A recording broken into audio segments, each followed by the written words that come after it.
Hey everybody, welcome back to the Dungeon Dive. Daniel here.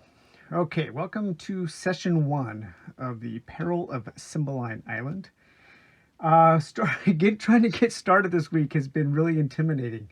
I think I bit off more than I could chew with starting with something so open-ended and grand. So I've been like, how am I going to start? How am I going to start? I was going to start at the very beginning, but I'm trying to work my way into the city and start from nothing. But that just wasn't really fun. I've had like 2 or 3 failed attempts at getting this going. So finally I said, okay, well, we're going to start with my character already established somewhat in the city. But we need to back up a little bit and talk about my finished character here. His name is Harlan Peters. He is a human, a thief, with a archetype of adventuring archaeologist, level 1. His max HP is 5. He has an armor class of 5, and that is from his leather armor, which is an armor class of 7, and his dexterity bonus of 2. He has an attack bonus of 1, and his fray die is a D6. Right now, he has 130 gold pieces. He is armed with a short sword, which is considered a light weapon. And a light weapon in Scarlet Heroes allows you to use either your strength or your dexterity modifier, whichever is highest, as your attack and damage bonus. So my attack bonus is actually a +3 because that comes from my dexterity of +2 and my attack bonus of +1. And my damage bonus is +2 from my dexterity. I traveled pretty lightly into the city of Halfin, and the city of Halfin is located way up here in the northwest, very, very northwest part of Cymbaline Island. And as the red tide dissipated for that time where people were allowed to move and immigrate to new islands and things, new adventure sites, new monsters, all kinds of new crazy stuff gets reestablished, as we said in the little bit about the lore we talked about in episode 0 in session 0. And all kinds of new things and people have moved into Cymbaline Island, and we are now in the harbor district. And I traveled pretty lightly. I have my traveler's backpack, some camping gear, a lantern, some flasks of oil, artisan's tools, and a common change of clothes. The artisan's tools will correspond to a couple of my traits and also my main trait, which is my adventuring archaeologist, which I do have a score of 3. So because that is my archetype, and being a thief, usually your traits can only go up to a 3 max. Well, my archetype, since I'm a thief, has no ceiling, so I can pump points into that to become a supernatural adventuring archaeologist. I've also chosen natural navigator, sly saboteur, and I'm also a street magician. And I put 2 points into sly navigator, 2 points into sly saboteur, and 1 point into street magician. The reason I wanted to put something like a street magician is because I wanted this character to be kind of like Lupin the Third. He's always kind of doing sleight of hand, producing roses for his love Fujiko, and hiding stuff stealthily. So I figured that a street magician skill could come in handy. And also we have something we have to overcome, a disadvantage here, and that is distracted by new discoveries. We have also our special trait for being a thief, which is a triple damage +4 attack to the first attack done to an unsuspecting foe. My immediate goals when starting the campaign, in which way I have established right now, are to establish myself in the city and to look for a benefactor. I need to look for somebody who can help me in facilitating my adventure, somebody who maybe has some deep pockets, somebody who has connections in the city, somebody who knows people who need things done, because eventually we want to leave the city and adventure throughout the world, going to those special adventuring locations and discovering the evil that is now causing the peril of Cymbaline Island. So that is pretty much an overview of my character. So what I've done so far is I have said we have come into this city and we have established ourselves. We have found a little inn and tavern within the harbor district of Halfen. Now, one of the first things you have to do in Scarlet Heroes when playing a game, playing a solo game, is you have to establish a threat level. And most of the time, your threat level is just going to be your character's level. You can set it higher, and it will go higher, but we're going to start with that as a baseline.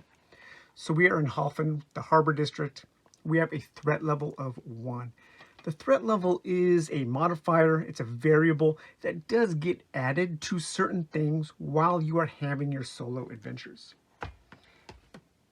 So we are marking this off as we are starting our campaign on the first day of the first month. And I do need to figure out 8 names for the different months of the year. So if you have any suggestions, please put them in the comments below and I will pick some that I like. One other thing we need to do is we do need to name this tavern. That is very important to have a cool name for our tavern, or maybe a not so cool name. And to do that, we are going to turn to the always ubiquitous Table Fables by Madeline Hale. Probably 2 of the most ubiquitous books in all of solo role-playing. I see these used more than any other book, any other accessory whenever I watch solo role players on YouTube.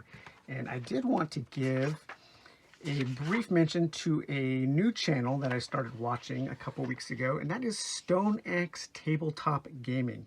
He's got some really cool videos, and I've been learning a lot from him. Like I said, this has been more intimidating to get onto the camera than I thought it would. And part of the reason why is I'm not quite sure how I'm going to balance the art of me making a story and the gameplay of having stuff develop on the fly. Because I had 2 aborted videos already made, and it was basically just me trying to come up with a story and then kind of acting it out on the table. And that is actually not what I am looking for in a solo RPG. I am looking for something that is a little more game-like. And so I probably should have started with a smaller condensed system or game, something like Iron Sword or something like, oh, my mind just blanked. There's this dungeon crawl one where you use a deck of cards. I cannot remember that. I'm going to go check the name of it. Be right back. Okay, the name of that game is Torch in the Dark. But we're going to continue, and if I need to maybe take a break and kind of develop my solo RPG chops with smaller, more self-contained games, I will do that. Because I also just got Colossal in the mail.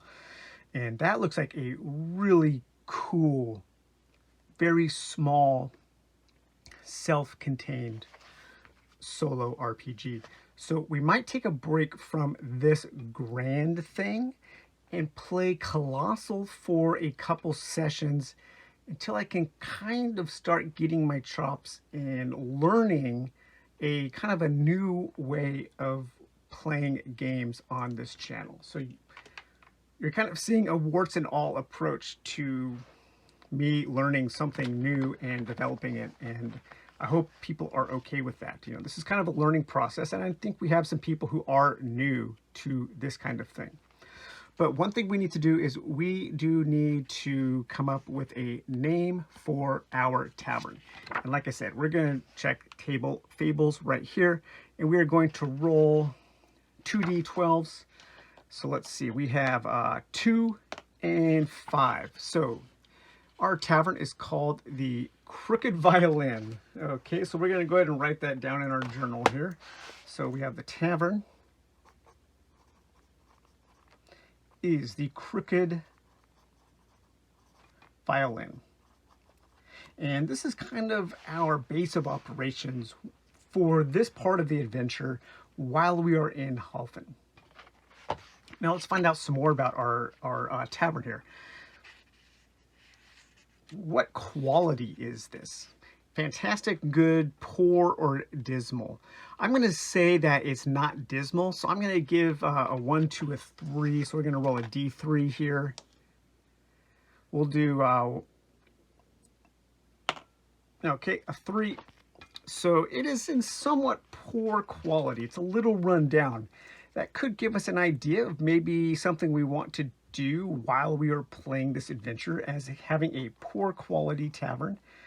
As we stay here, as we develop relationships with NPCs within the tavern, maybe part of our role as an adventurer is to invest money into this tavern and get things going. I've always wanted to play an RPG where I run a tavern that actually has like a trap door in the back which leads down into a series of dungeons, kind of like the dungeon underneath the church in Diablo. So hey, maybe that could be it too, because this tavern here does have a trap door right here. So maybe as we are developing this tavern, we find that there is actually a dungeon underneath the tavern that we have to keep going down and excavating. So that is a cool little adventure hook that we might be able to undertake. So for the cost, we're not going to have anything extravagant or expensive. It'll be either modest or cheap. We'll do even is modest, and it is modest. So it's modestly priced. Just trying to establish some facts about our location.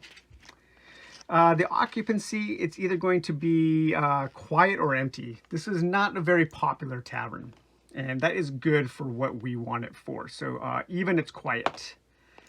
All right, so it's practically empty. So I'm gonna say it's between quiet and empty. Never completely empty. Yeah, never completely empty. But never packed. So somewhere in between. I like that.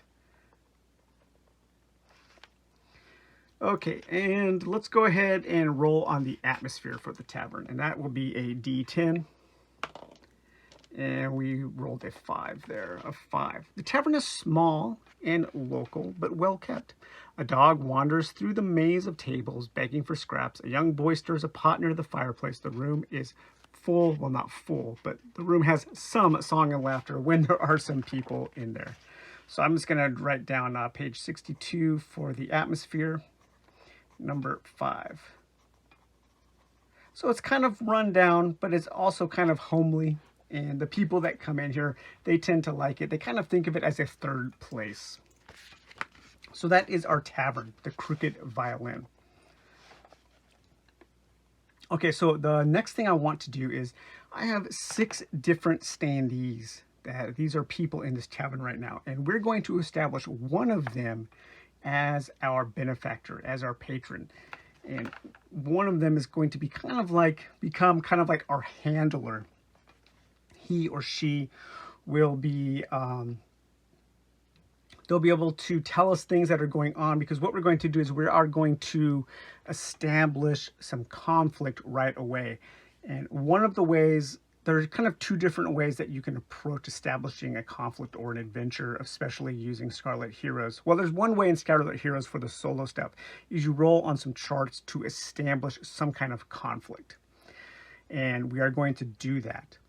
But another way that we can establish conflict in a solo RPG is to kind of use the fiasco method, is to come up with a scene and come up with something that we want to accomplish in that scene, and then see if we can accomplish it.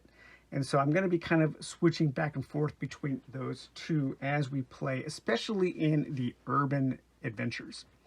But the possible people for our patrons are this gentleman here.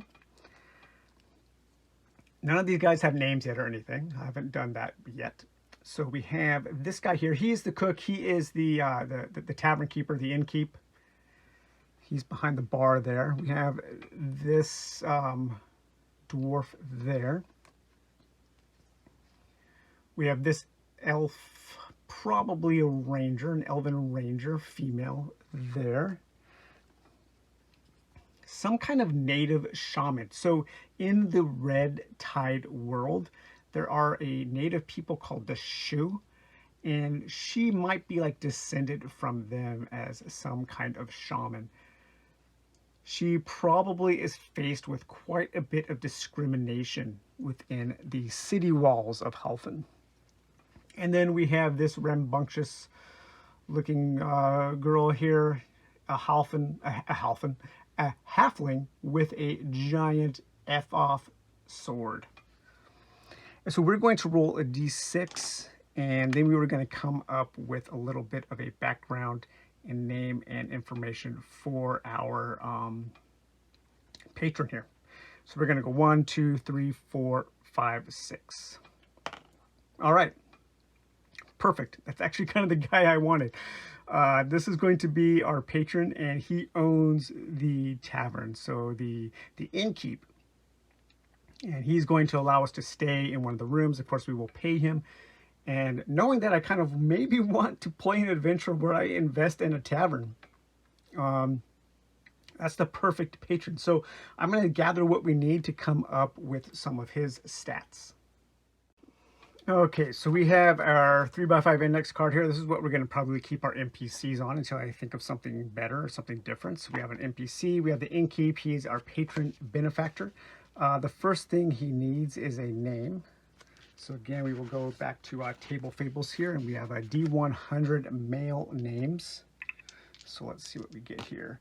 97. His first name is Xavier. Ah, what a great name for a barkeep. Xavier, and I'm going to see if I can roll on these D12 charts to give him a weird last name.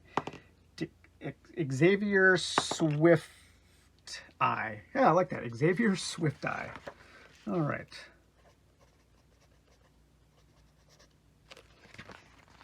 Okay, now let's see if we can find out a little bit about him. He might have some secrets. We might have to consult an oracle for this. His age, we're going to say he's aging.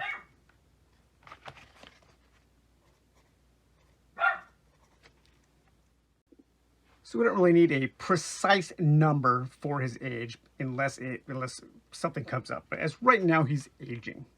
And let's see what his disposition is. This is maybe not towards us, but maybe his outward disposition. The kind of person that he projects to other people. And that is rude. Okay, so he is a little on the rude side, which makes sense given the condition of his tavern. And maybe that's why a lot of people don't come here. Maybe he's rude to new customers. So it takes him some time to establish a friendly banter and a friendly manner towards customers. And so it, you know, if you guys go into like used bookstores and stuff, he's like one of those guys who owns an old used bookstore, who once you get to know him, he's probably a pretty good guy. Let's see if he is religious. I need to grab a D4, so I'll be right back. Okay, so establishing Xavier's attitude towards God and the religions. Let's see. 1, he is not religious at all. Maybe he is actually kind of anti-religious, and that might actually, let's roll on. Let's see if he is anti-religion, because that might play a big part in kind of the conflict I want to establish in this city to set up the adventure, which is going to have something to do with the city guard, and they have been infiltrated by some kind of evil cult. I know that's kind of cliche, but I always really like cult stuff in games, so I want to see if I want to establish that, and that is something I want to work towards possibly happening. So is Xavier anti-religious, or is he just doesn't really care? That would be a complete unknown. So we rolled a 13. He is anti-religious, yes, but... So this is the oracle from Scarlet Heroes. You set the likelihood of something, of a yes or no question. We rolled on unknown, a 50-50 chance basically. You have everything from almost impossible to almost certain. So we rolled on unknown and we got a yes. So yes, he is anti-religious, but... Right, that is, yeah. Yes, he is anti-religious, but... One, a twist to the relationship between the people in the situation. We haven't really established a situation yet.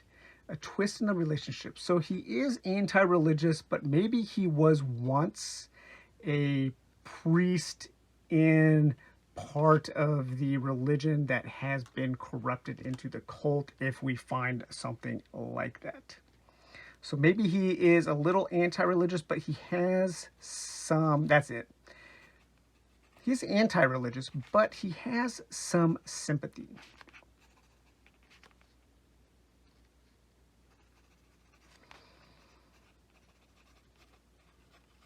Maybe he's been burned by the people in the church, and now he's kind of bitter about it. Maybe that's why he's rude. So I like coming up with these connections, because the more kind of connections we come up with, the better it's going to be to establish some kind of adventure. All right, now we're going to roll a D100 to see what one of his character traits is, maybe his overwhelming character trait. And we rolled a 3.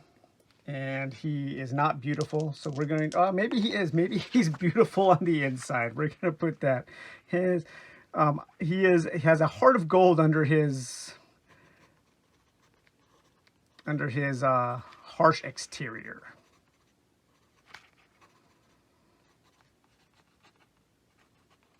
And that could go back to his religious angle, that he possibly has somebody close to him in his family that is maybe being corrupted, maybe being hurt, exploited by the church, or by the cult that has infiltrated the church, which is also has its tentacles wrapped around the city guard. And one more thing we're going to write on his disabilities or character quirks. And 18. Afraid of sleeping alone. Okay, that's kind of cool. Maybe that is why he has actually asked me to kind of move in to his inn, because it's a little creepy in here at night. It's kind of run down, and he's afraid of ghosts or something. So he has given us a very good deal. We will establish some kind of economic partnership between he and I, that he is allowing me to stay in his inn. So afraid of sleeping alone. So for now, I think that's pretty good. We have our innkeep, patron, benefactor, and his name is Xavier Swift-Eye. Now, the leader of the city guard, the antagonist that is going to be developed and during the early parts of this adventure, is this gentleman here. And I rolled him up off camera last night. And he is the Harbor District official. He is part of the City Guard, and the City Guard will be represented by these standees here. These standees, I just got a set of the Pathfinder standees that I really like. I might actually end up buying more of those. They're very cool. And he is, of course, from Dungeon Universalis there. But as are the others. But his name is Yazid Nakit. His age, he is seasoned. He has a skill of +2. So anything that he has to do with him being a leader of the city guard or the district official, he will get a +2 on. His motivation, and these were all rolled up. He's zealous performance of his job. He is swift to strike. And he is quite short, so kind of a typical cop that you don't want to mess with. And then his guards are just regular human soldiers using the stats from Scarlet Heroes. So we've established some of the major players. Maybe some of these other standees will be recurring characters, recurring NPCs that are in the inn and that we can establish relationships with as we play. We will see how that goes. So another thing that you have to establish when you start an urban adventure is a thing called heat, and heat starts at 0. Heat is basically kind of your wanted level. The higher the heat, the more dangerous the city gets. The more wanted and or unwanted attention is upon the things you do. And if you act out in a more violent way, or if you use lots of magic, or just do things that attract attention, the heat level is going to go up. So the first thing we're going to do is to establish our first kind of adventure in this urban area in the city of Hoffen. Is we're going to determine some adventure tags from the Scarlet Heroes game. And that is a roll of a d20, and that is on this chart here. So we got a 10. Okay, so this says plundered tribute. So let's find plundered tribute here, and that will be in alphabetical order.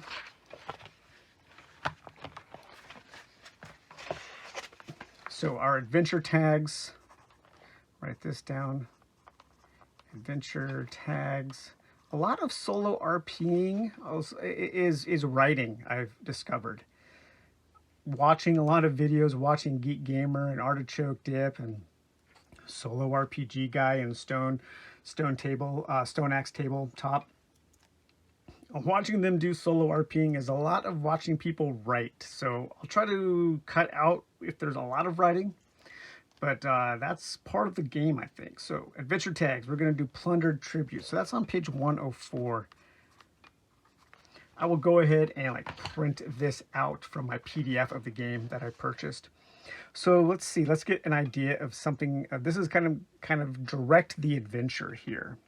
Someone has stolen tribute due to or from the community. It may be taxes due, the mandarin's officials, or food supplies necessary to feed the soldiers at the nearby border fort. I'm thinking that somebody stole the tithes at the church. That's what I'm thinking. Or it may be sacred offerings meant to the abbot of a nearby temple. I think that the cult has probably been pilfering the church's tithes to further establish their hold in this city here. Someone has taken these goods and the locals are desperate to resolve the situation before the consequences come home to roost. Okay, that's good. So some common enemies that we might find in such an adventure are a thieving merchant, grasping a local official. Okay, that worked out nicely there. Maybe a malignant leader or a furious rebel chieftain. No, I think we have established who our main antagonist is going to be. We have in friends, we have embarrassed captain guards, desperate tax collectors, repentant member of the thieving group, or an inquiring local official. Okay, we're going to have to kind of come up with some friends in this situation. Complications. The one demanding tribute has no right to it. Well, that kind of makes sense. If you're a church and the tithe belongs to God, right? It belongs to your God. The locals are cooperating to deny the tribute gatherer. The tribute gatherer desperately needs that tribute for some reason. These are just some ideas here. And then places, a secret cache in the mountains, a hidden cellar, a smuggler's cove, hiding in plain sight. So obviously we can find some really cool location that the city guard who has been infiltrated by the cult is kind of sneaking away this money that they are stealing from the church. So we'll have to keep that in mind. So one thing that Scarlet Heroes does in its solo gaming is it does really kind of gamify, especially in the urban adventures. In the urban adventures, you are playing kind of tug-of-war for these victory points. And each little scene, you do some kind of test.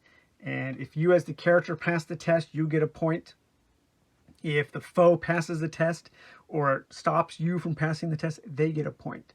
And as you get more and more points, you are also trying to gather clues to progress the scene to take an action step. And so I think combining something like that with something like from Fiasco, where you are coming up with a scene and you want to establish an outcome, I think you could create for some really interesting scenarios. So let's just roll, and we're going to set up our first scene here. And what you do is you draw a plot to find out what this adventure is all about. So we kind of have our overarching plot. So now let's see what this little adventure is going to be about here. A 6. Oh, that was supposed to be a D8. Oh, a 6. Okay, so a target aspires to advance their business or status, but an antagonist opposes them. Okay, so we need to keep that in mind for number 6.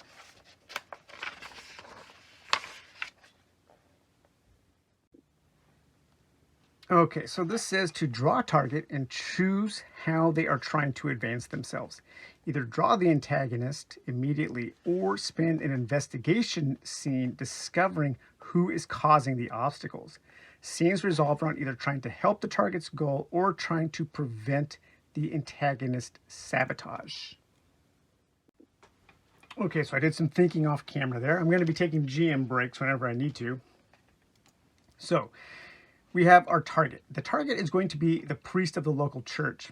And he isn't so much trying to advance his business, but he's trying to protect his status as the priest, as this cult is ciphering money away from his ties, away from his parishioners, away from his church.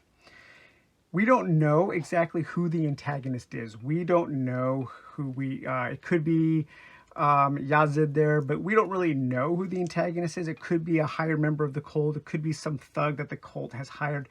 So our first order of business is going to be to participate in some investigative scenes, investigative actions, to try to come up with some clues to where we can push the story forward to determine who exactly the antagonist is, who this person is who is targeting the priest. Now, what we're going to say here is I will roll up the priest off camera as an NPC, but we're going to say that the priest was the reason why Xavier has some anti-religious attitudes, but also has some sympathy, because perhaps the priest is a very old friend of Xavier's.